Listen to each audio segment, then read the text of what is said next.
ጤና ይስጥልኝ የፕሮግራማችን ተከታታዮች ዛሬ ሰኔ 20 2017 ዓመተ ምህረት ነው እኔ ሚሚያቤና ነጻነት ከበደ የአማራ ህዝብ ህልውና ትግልና የሚዲያ ሚና በሚል ውይይት ይዘንላችሁ ቀርበናል በጽሞና እንድትከታተሉን እንጋብዛለን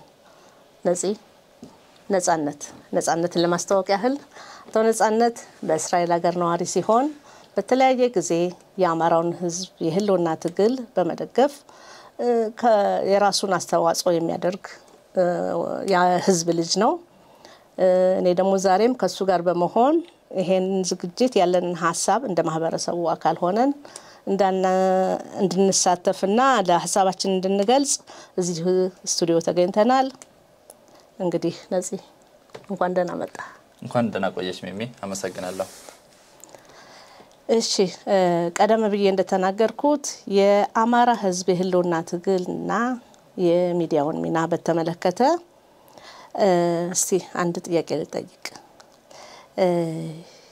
የአማራ ህዝብ የህልውና ትግል ምንድነው የህልውና ትግል ማለት በራሱ ምን ማለት ነው እሺ አመሰግናለሁ ሚሚ እንግዲህ የአማራ ህዝብ የህልውና ትግል ሲባል የመኖርና ያለ መኖር ጉዳይ ነው የመጨረሻ ጉዳይ ስለሆነ የመጥፋትም የመኖርም ጉዳይ ማለት ነውና የህዝብ ስርዓት ተቀርጾለት ፖሊሲ ተነድፎበት ለብዙ ዘመናት በማንነቱ ሲሳደድ የኖረ ህዝብ ነው ይህ ህዝብ ራሱን ማኖር ስላለበት ራሱን ማዳን ስላለበት የህልውና ትግል ብሎ በልጆቹ የሚመራ ትግል ጀምሯል ምክንያቱም በዶዘር ከባህልም ከሃይማኖትም ውጭ በሆነ መንገድ በዶዘር እየተቆፈረ እየተቀበረ በጅምላ እየተገደለ ያለ ማህበረሰብ ነው ፖለቲካዊ ማህበራዊ ኢኮኖሚያዊ ጦርነት የተከፈተበት ህዝብ ነው ስለዚህ ይህ ህዝብ ራሱን ለማኖር የሚያደርገው ትግል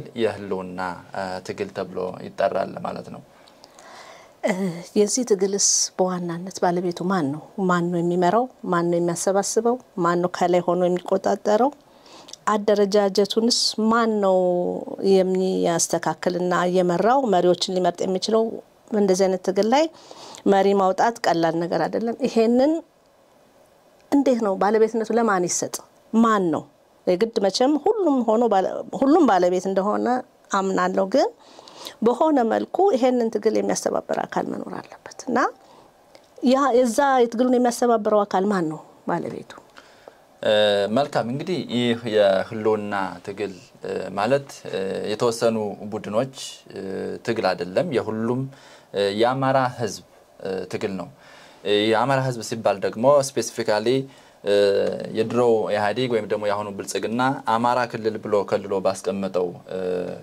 ትንሽ መሬት ውስጥ ተከልሎ ያለ ህዝብ ብቻ ሳይሆን በመላ ኢትዮጵያ ያለው ህዝብ ባለቤት የሚያደርግ በመላው ኢትዮጵያ ውስጥ ያለውን አማራ ባለቤት አድርጎ ያዘ ትግል ነው ይሄ ትግል ባለቤቱ ህዝብ ነው ነገር ግን ደግሞ በህዝብ ሲሆን መሪዎች ያስፈልጉታል በዚህ ህዝብ ውስጥ በዚህ ህልውና ትግል ውስጥ የተደራጁ አካላቶች አሉ እነዚህ የተደራጁ አካላት ብለን ምንጠራቸው ፋኖ ይባላል እንግዲህ ይህ ፋኖ በህዝብ የተመረጠ ባይሆንም ተቋቁሞ የህዝብን የህልውና ትግል መምራት አለብን ህልውናችን ማስከበር አለብን ብለው በደማቸው የህይወት ዋጋ በመክፈል የአማራን ህዝብ ህልውና ማስቀጠል የፈለጉ አካላቶች ተዋድነው ቡድን መስርተው ወይም ደግሞ ተደራጅተው በተቋም ደረጃ እየመጡ ያሉበት ሁኔታ አለ እነዚህ አካላቶች ደግሞ መሪያቸውን መርጠው ትግሉን እየመሩበት ያሉ ሁኔታ ነው ያለው ማለትና በአጠቃላይ ስናየው ግን የትግሉ ባለቤት ህዝብ ነው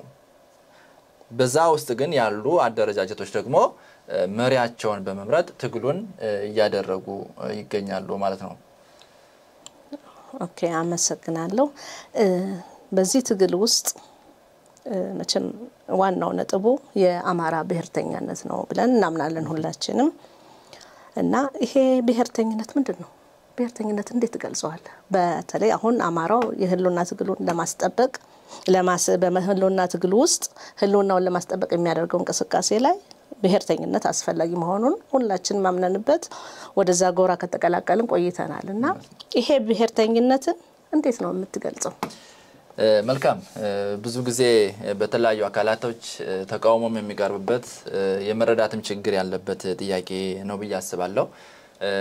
ብሔርተኝነት ለምን አስፈለገ ይላሉ አንዳንዶች አካላቶች። ብሔርተኝነት ያስፈለገው አንድ ህዝብ በማንነቱ እየተገደለ ከሆነ በማንነቱ እየተሳደደ ከሆነ ብሔራዊ ጥቃት ደርሶበታል ማለት ነው። ስለዚህ ያንን ብሔራዊ ጥቃቱን ማንነትን መሰረት ያደረገና የመጣበት ያለውን ጥፋት ለመከላከል በራሱ መደራጀት መቻል አለበት ማለት ነው። ያ ራሱን መሰረት አድርጎ በራሱ ማንነት በራሱ መጠሪያ መሰረት አድርጎ ሲደራጅ ያ ብሔርተኝነት ይባላል ማለት ነው። እና የአማራ ብሔርተኝነት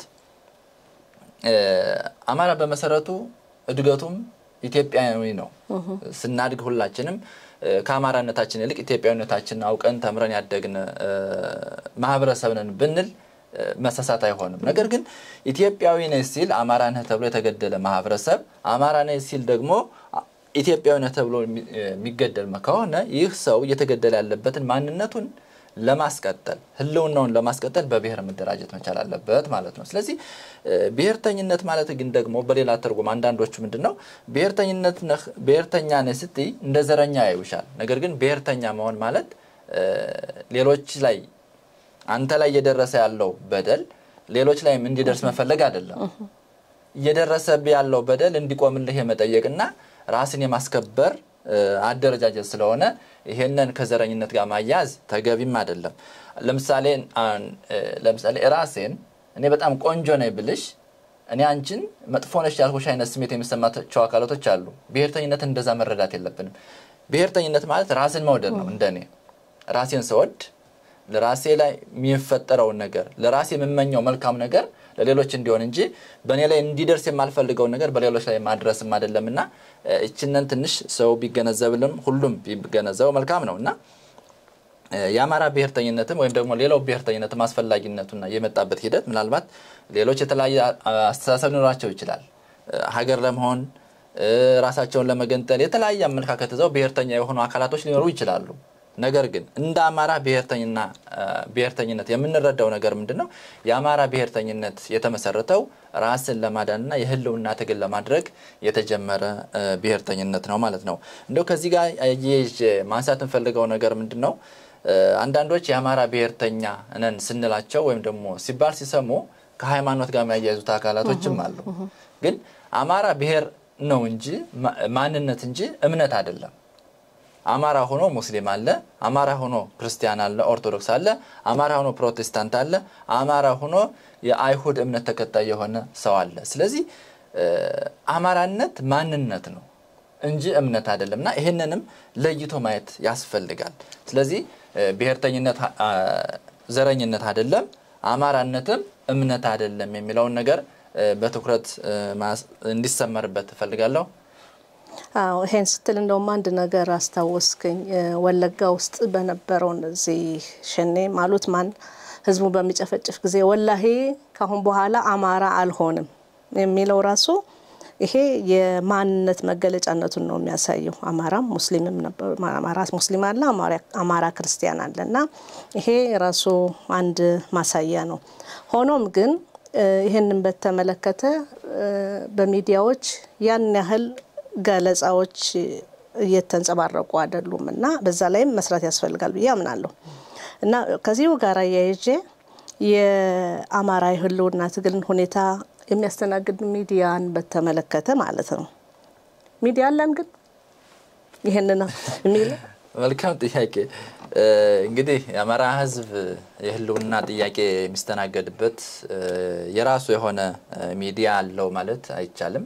ከዚህ በፊት ተጀምሮ ተሞክሮ የነበረ ነገር ነበር።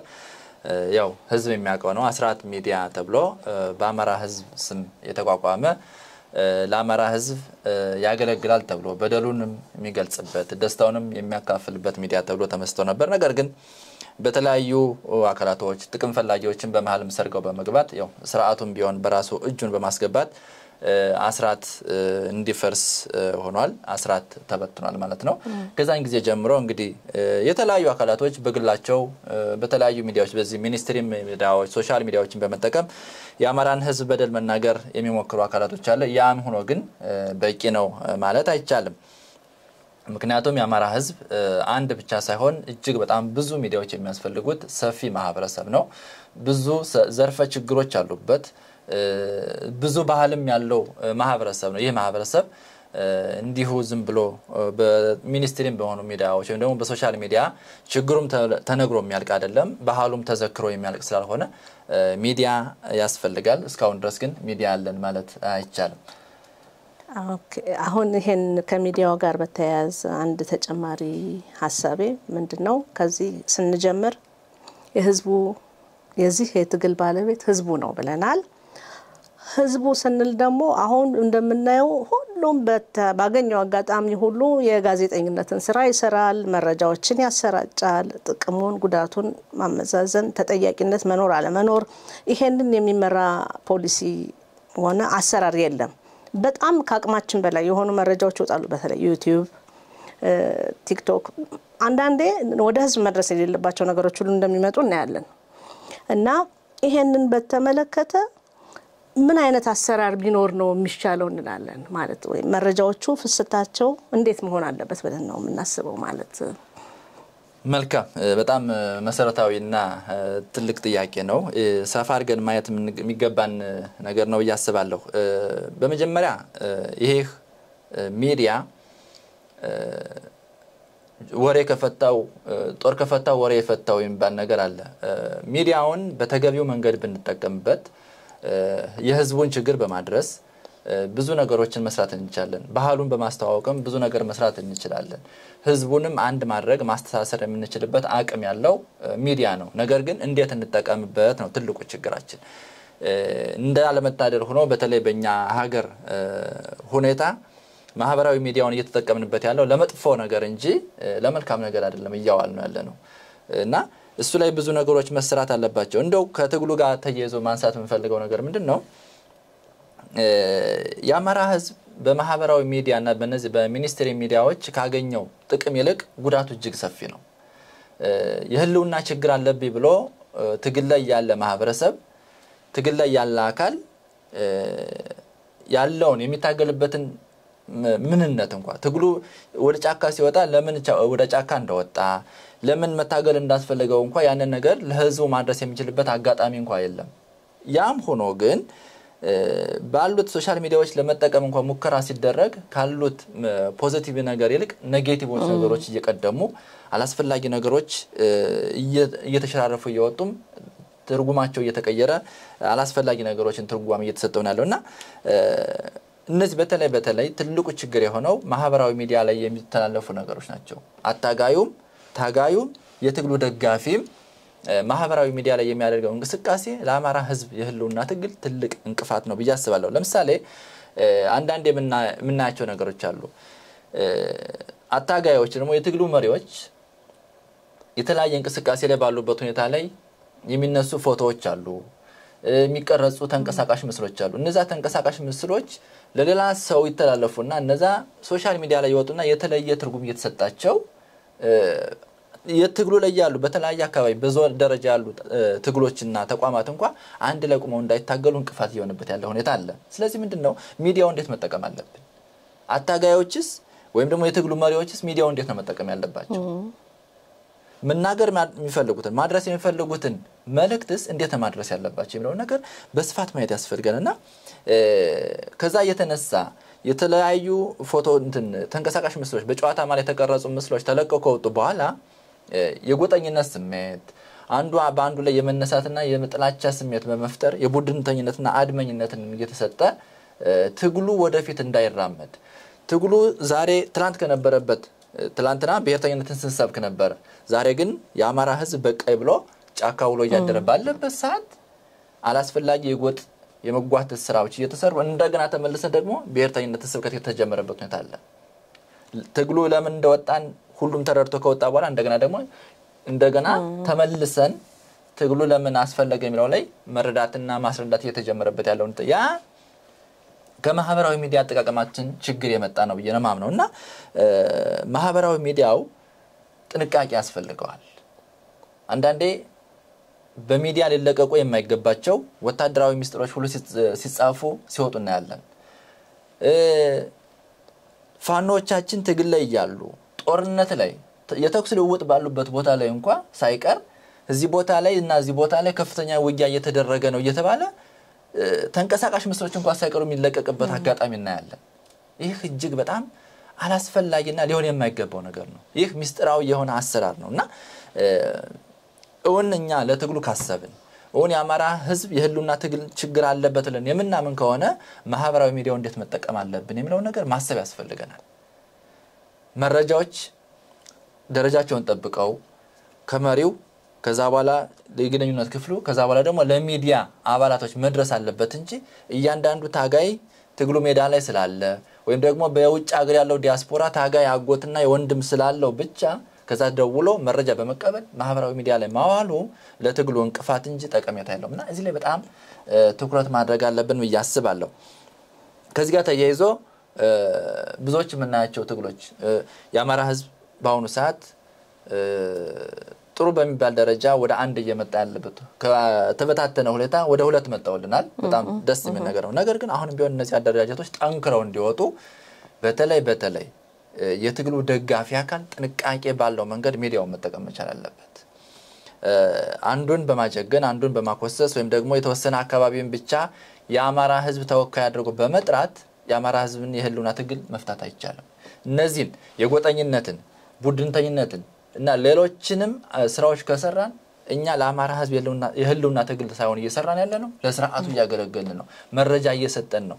አንድነታችን ችግር እየፈጠርን ነው ማለት ነውና እንደዚህ አይነት ነገሮች ላይ ትኩረት ማድረግ ያስፈልጋል፣ ጥንቃቄ ማድረግ ያስፈልጋል ብያምናለሁ። ምናልባት ከተመለሰ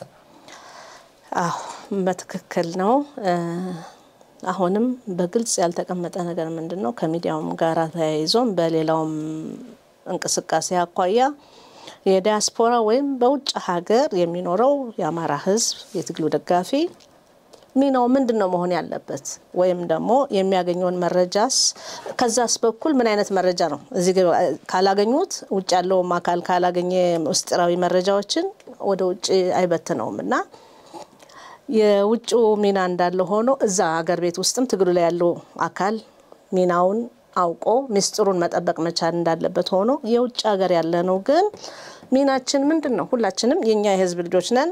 አሁን ይሄ የምናደርገው ውይይትም ምንድነው እንደኛና እኛ ብቻ አይደለንም ይሄን ሐሳብ ያለን እኛንም የሚመስሉ ሰዎች አሉና ለዚህም ጥያቄ መልስ ለማግኘት ነው እና ምንድነው መሆን ያለበት የኛ ሚና ምንድነው በውጭ ያለው ህዝብ ሚና ማለት ነው በጣም ጥሩ ይሄ በተደጋጋሚ ጊዜ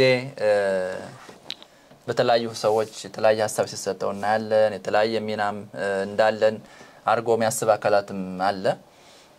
ነገር ግን በውጭ ሀገር ስለኖርነ ስልክ ስላለን ኔትወርኩ እንደፈለገን ስላገኘ ነው ዩቲዩብንም ፌስቡክንም ሁሉንም ነገር እንደፈለገን ማድረግ ስለቻልነ እኛ የትግሉ መሪ መስለን የምንታይ አካላቶች እጅግ በጣም ብዙ ነን። ነገር ግን ዲያስፖራው ለአማራ ህዝብ የህልውና ትግል አስባለሁ ካለ ሚናው መለየት ያስፈልጋል። የአማራ ህዝብ የህልውና ትግል ታጋዩና ባለቤቱ መሬቱ ላይ ያለው ህዝቡ ነው ብለናል። ይሄ ዲያስፖራ ደግሞ ደጋፊ አካል ነው።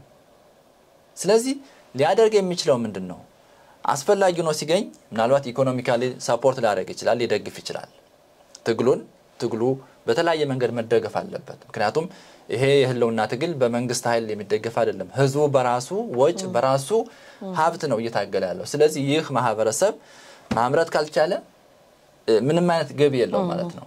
ስለዚህ ይሄ ማህበረሰብ መደገፍ አለበት። ድጋፉ ደግሞ ለተለያየ ለጦርነት የሚውል ብቻ ላይ ሆነ ይችላል። ምናልባት ደግሞ ለትግሉ ብለው ቤተሰባቸውን ተተው ጫካ ያወጡ ታጋዮች የነሱንም ቤተሰብ መደገፍ ሊሆን ይችላል። ስለዚህ ሚናችን መለየት ያስፈልጋል ምን ነው። ስለዚህ ዲያስፖራው አንደኛ የኢኮኖሚ ድጋፍ ሊሆን ይችላል ያደርግ የሚችለው፣ በሁለተኛ የዲፕሎማሲ ስራ ሊሰራ ይችላል፣ በሶስተኛ ደረጃ ሚናው የሐሳብ ድጋፍ ከመስጠት ያለፈ በትግሉ ውስጥ ሌላ ሚና ሊኖረው አይችልም። በአሜሪካ ሆኖ ወይም ደግሞ በአውስትራሊያ ሆኖ ወይም ደግሞ በአውሮፓ ተቀምጦ የአማራን ህዝብ የህልውና ትግል መምራት በፍጹም አይቻልም።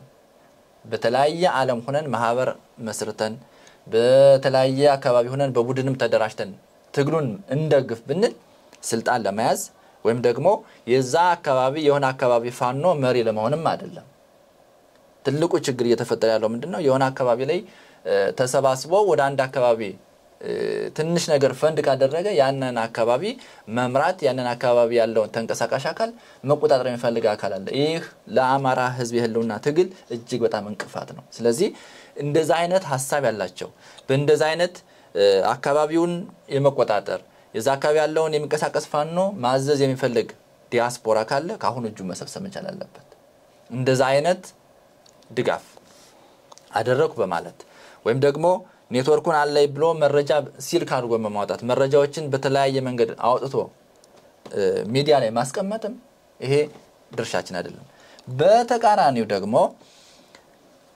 መሬት ላይ ያሉ የፋኖ መሪዎቻችን ከእንደዚህ አይነት የዲያስፖራ አካላቶች መጠበቅ መቻል አለባቸው መረጃ እንዴት መድረስ እንዳለበትና ለማን መድረስ እንዳለበት መለየት መቻል አለባቸው አንድ ሰው ውጭ ላይ ስላለ አንድ ሰው ወይም ደግሞ አንድ ማህበር የኛል ነገር በዚህ ሳፖርት አደርጋቸዋለሁ ደግፋቸዋለሁ ስላላቸው ለነዛ አካላት በተገኘው አጋጣሚ ሁሉ መረጃ ማድረስ የለባቸው መረጃ የሚወጣው መረጃ እንዴትና መቼ የሚለው ነገር መለየት ያስፈልጋቸዋል እንጂ በተገኘው አጋጣሚ ዲያስፖራ ናቸው በሚል ወይም ደግሞ ድጋፍ ያደርጉልናል በሚል ለነዚህ አካላቶች መረጃ መስጠት ተገቢ አይደለም ስለዚህ ዲያስፖራው ከዲፕሎማሲ ስራ ከኢኮኖሚ ድጋፍና ከሐሳብ ድጋፍ ባለፈ ትግሉ ላይ ከዚህ ያለፈ ሚና እንደሌለው ተረድቶ የሚጠበቅበትን ብቻ እንዲወጣ ጥሪ ማድረግ ፈልጋለሁ በጣም አመሰግናለሁ በዚህም በመቀጠል አንድ እንግዲህኛ ምንኖረው እስራኤል ሀገር ነውና አሁን ሰሞኑን እስራኤል በነበረችበት ጦርነት ላይ የሞሳድ ሰላይ ተብሎ ያ ሁሉ ስራ ስንት ስራ እንደተሰራ እንግዲህ የሚመለከተው አሁን ዘርዝር ያልገልጸውም ያን ሁሉ ሲሰራና ያለን ማን እንደሰራው የት እንደተሰራ ይታወቅም ነበር አሁን ነገሮች ካለቁ በኋላ የሚፈልገው ጉዳይ ከተፈጸመ በኋላ የስራው ባለቤት ታወቀ እንግዲህ እኛም ከዚህ ምንድን እንማራለን ስራውን አከፋፍለን ሰጥተን ስራው ከተሰራ ስራው ባለቤት በኋላ ይታወቃል እኛ ጋር ግን ያለው ችግር ምንድነው ስራው ከመሰራቱ በፊት እቅድ ይታቀድና እቅዱ እንደዚህ ሚዲያ ለሚባለው ይጥቀም ይጉዳ ሳይታወቅ ይወጣና ይሸጣል በዛው ልክ የዛኑ ስራ ተቃራኒ የሆነው ኃይል በበለጠ ተደራጅቶ ያው ጉዳይ እንዲከሽፍ ይደረጋል ይሄ እንዳይሆን እንግዲህ እኛም እንደ እስራኤል ነዋሪነታችን እንደ እስራኤላዊነታችን ያየነው ነገር ይሄንን ምክር ወይም ይሄንን ስራ ልምድ ልንወስድበትና እንድንተገብረው ለውጤት ልንበቃበት እንችላለንና ስራችን ምስጢራዊ ይሁን በማለት ህዝብ የማወቅ መብት አለው መጀመሪያ ግን ማወቅ የሚገባውን ብቻ ነው የሚያውቀው እና አሁንም ማወቅ ያለበትን ያሳወቀን መጠበቅ ያለብን እየጠበቅን አላማችንን ወደፊት ማስኬድ የሁላችንም ግዴታ ነው እና የአማራ ህዝብ የህልውና ትግልና የሚዲያን ሚና በተመለከተ ያደረግነውን ውይይት በዚህ እንጨርሳለን ጤና ይስጥልን